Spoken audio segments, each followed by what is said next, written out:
Frontier Podcast. Way.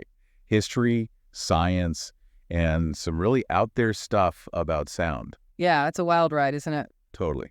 So we've got to talk about this whole 432 hertz versus 440 hertz thing. The great tuning debate. It's a classic. Right. Some people are saying 432 hertz is this natural tuning, more in tune with like the universe. It's like the cosmic vibe or something. Right? Exactly. And then you've got 440 hertz, which is like the standard tuning we use now, but some people say. Some say it's actually kind of, off. Yeah.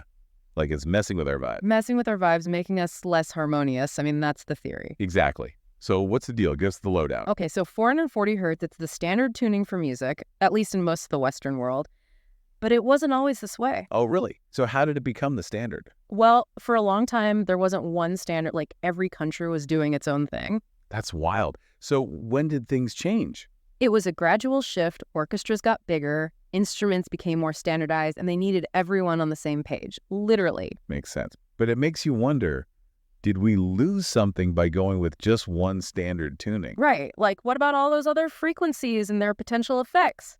This is where things get really interesting. Okay, so let's talk about healing with sound. We got a bunch of videos on this, especially about 528 hertz. 528 hertz, the love frequency. I've definitely come across some interesting claims about that one. One source even called it a miracle frequency. They said it could repair your DNA. Yeah, DNA repair, cell regeneration, the works. It's pretty amazing stuff. It does sound amazing, but is there any science to back this up? Well, that's the million-dollar question, isn't it? For real, though, what's the truth? Well, let's just say more research is definitely needed. But there are some intriguing studies out there. Like what? Give us an example. Okay, so one study claimed that playing 528 hertz music in water that had been polluted by an oil spill actually helped to purify it faster. Wow. Seriously. Yeah, and get this, they said the marine life even started coming back quicker. That's wild. But did they say how it worked? They didn't go into specifics. Honestly, some scientists even called it a fluke. Okay, so maybe a little too early to say for sure, but still, it's pretty mind-blowing to think that sound could have that kind of power. Totally. And honestly, that's just the tip of the iceberg when it comes to sound and its potential effect. It's like, okay, we get it, sound can heal, but how does it even work?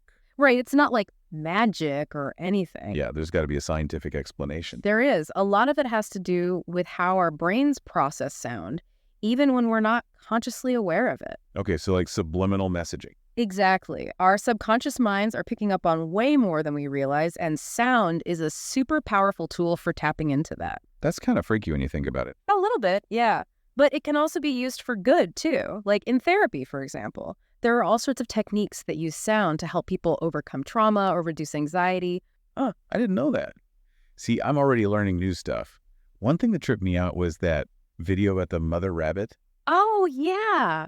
The one where they separated her from her babies? Yeah, and then one of the babies died, and they measured the mother's brainwaves. And her brainwaves went haywire at the exact moment the baby died, even though they were miles apart. It's like they had this, like, psychic connection or something. It's wild, right? Almost like they were connected by some invisible energy field.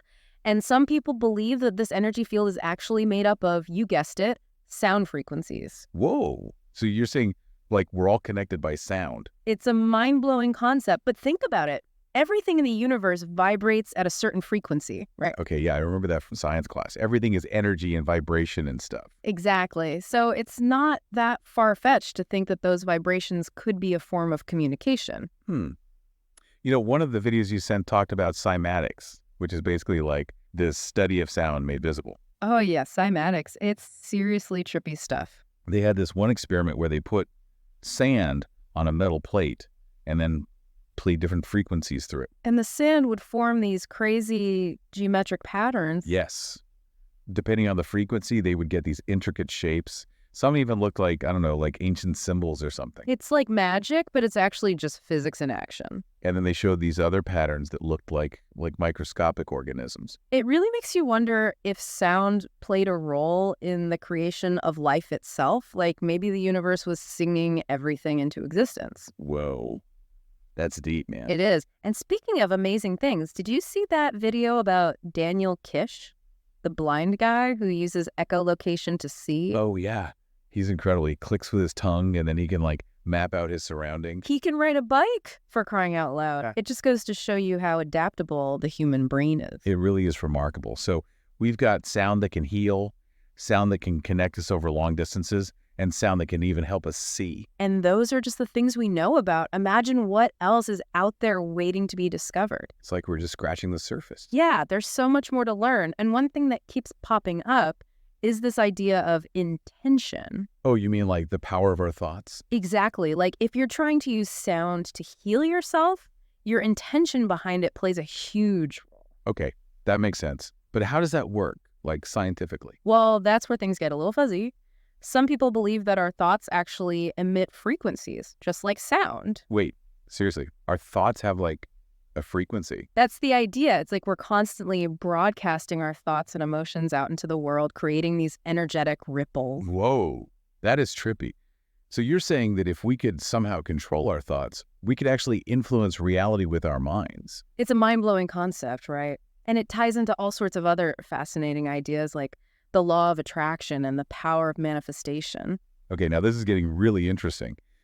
But is there like any scientific evidence to support any of this? It's definitely on the fringes of scientific understanding. But there have been some really interesting studies done on the effects of prayer and meditation on physical healing. So maybe there's something to it. Maybe. And if it's true that our thoughts have a frequency, then it stands to reason that certain sounds could influence our thoughts, right? Like maybe listening to calming music actually helps to calm our minds by literally changing the frequency of our brainwaves. I can see how that would make sense. So where do we go from here? I think the most important thing is to stay curious and keep exploring. Pay attention how different sounds make you feel. Experiment with different frequencies. You might be amazed by what you discover. I'm down for that. This whole deep dive has been eye-opening. Me too. It's amazing to think about all the hidden potential of sound, and I'm excited to see what the future holds. Absolutely. Well, that's all the time we have for today's deep dive, but trust me, we'll be revisiting this topic again soon. There's just too much to explore. Thanks for joining us on this sonic adventure, everyone. And until next time, keep those vibes high. Artificial Frontier Podcast.